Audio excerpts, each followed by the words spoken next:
how well people will be able to hear me, but this is Mike from Moss Adventures and Homestead, and today we're going to be working on this cage that we picked up. I forget how much we paid for it. It's had its better days. I mean, there's wire coming apart in the bottom.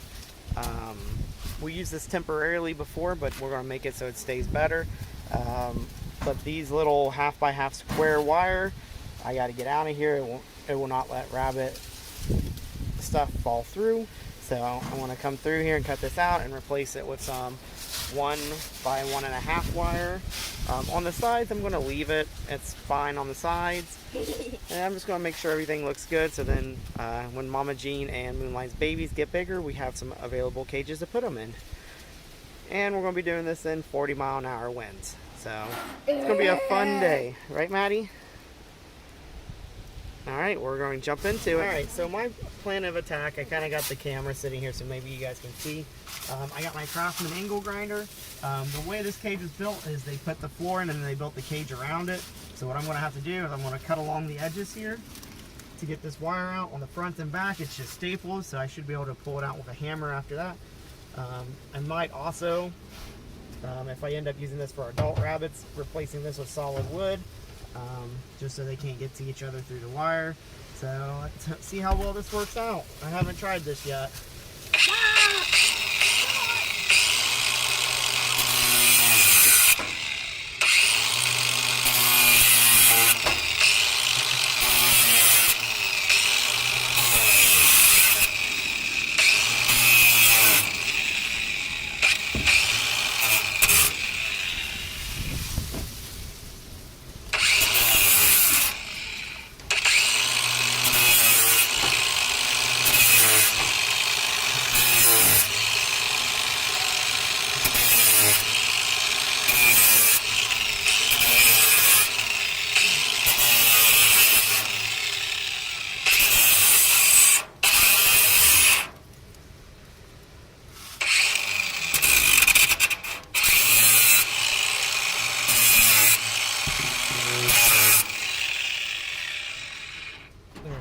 So yeah, the angle grinder definitely makes really quick work of cutting through the wire.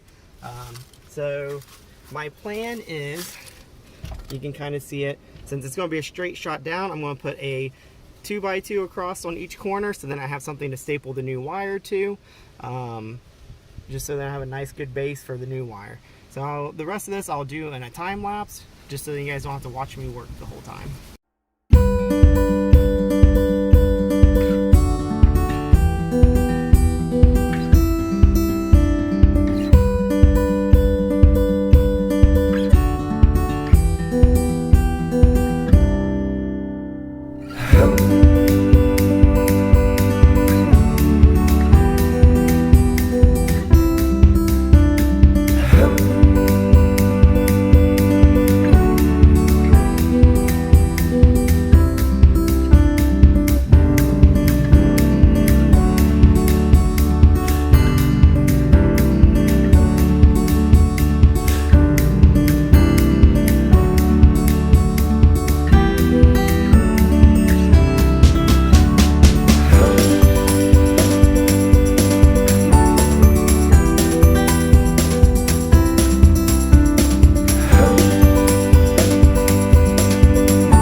Alright, so after that time lapse, you can see the entire bottom is now out of the cage. I still have some cleanup I gotta do. I got some little tiny staples on here I gotta pull out with pliers. But the next step I'm gonna do is I'm gonna put a 2x2 along these sides here. I already got the boards in the front and the back, and I will go cut my 1x2 wire and get it put in here. Alright, so now I've got all the wire removed out of all 3 hutches. So now I need to go back and add supports here on the side of these cages, so then I have somewhere to hook my new flooring to. I got the boards in the front and the back still, but I need that support on the side just so it doesn't bow down. So I went ahead and cut them. I got some leftover 2x2s from where we remodeled the chicken coop, and I cut them to about 2 foot long, and look at there, they fit in here perfect. I'm just gonna have to put them in with screws. This one's gonna get tapped in. Tap it in. And let's get this other one. Oh yeah, that one fits in there better. So to hold it in, I got some 2.5-inch screws. They should be plenty big enough to go through. Of course, these are the screws I use on all my projects. They're the hex ones that come with the bit, because I always lose my bits. But yeah, hex bit, 2-inch screw, and I should only have to put a couple in here. So these cages are mostly going to be used for grow outs. So when we take them away from the mom, this is where they will end up. I'm just going to quickly go ahead and fit these 4 screws in here.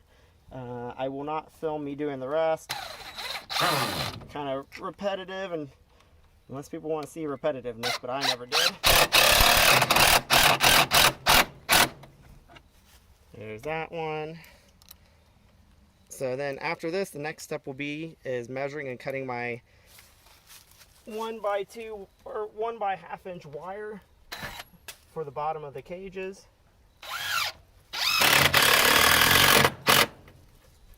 And drop the screw, but that's okay, I got a whole box.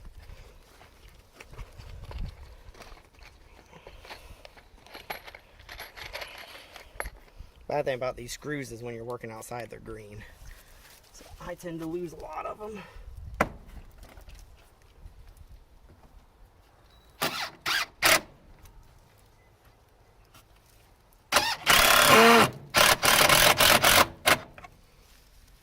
Alright, there's one cage done.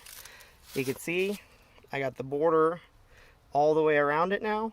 So I will get my measurements and I will get the wire cut, and I will be back to finish all 3 cages. Alright, so I got the wire cut for the cage. I had to do a little bit of trimming. Each of these cages is not perfect. I got my staple gun. Of course, these cages are cycled. I'm just going to start in kind of like the back corner. Start stapling it down. I'm going to try to flatten it out as I go too.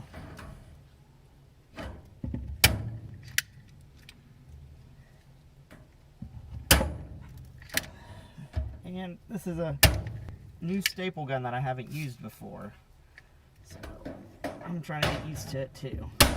I keep missing.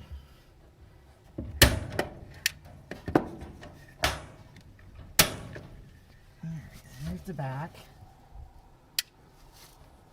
And then we'll just go up along the side here.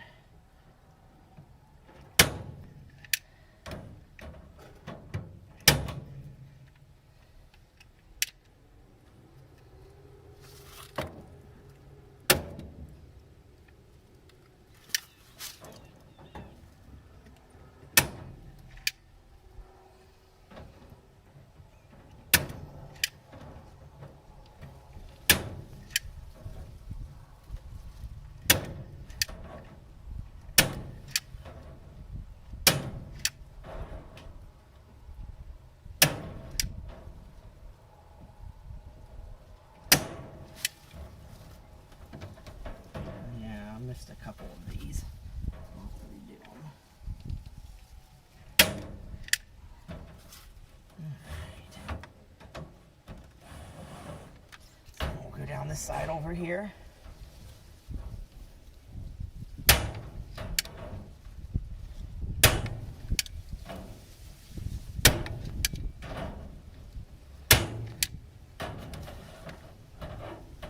Staple gun is definitely a lot easier to use than my old one.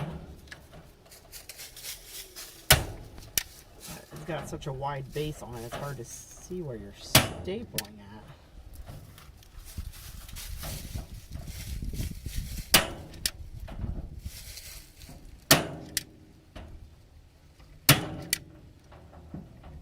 And the offset, it sits back about half an inch too.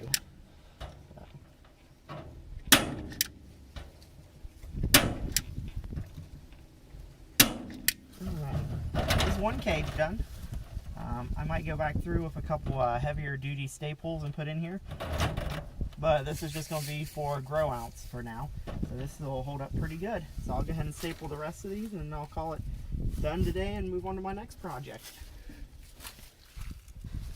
Alright, so now all 3 cages are complete. The next step I got to do is next time I go to town, I need to buy J feeders and watering crocks for them. The watering crocks that we like to use for all our rabbits are these little dog kennel ones. They're removable, they're metal so they don't freeze in winter time.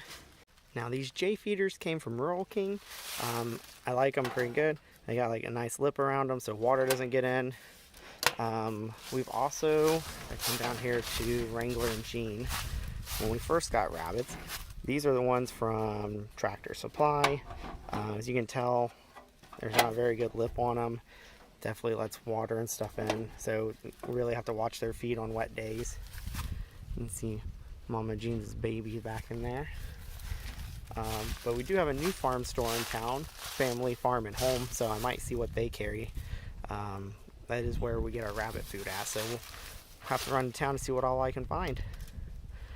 If you like these videos, make sure you like and subscribe to Moss Adventures and Homestead, and hopefully you guys stick around for more content.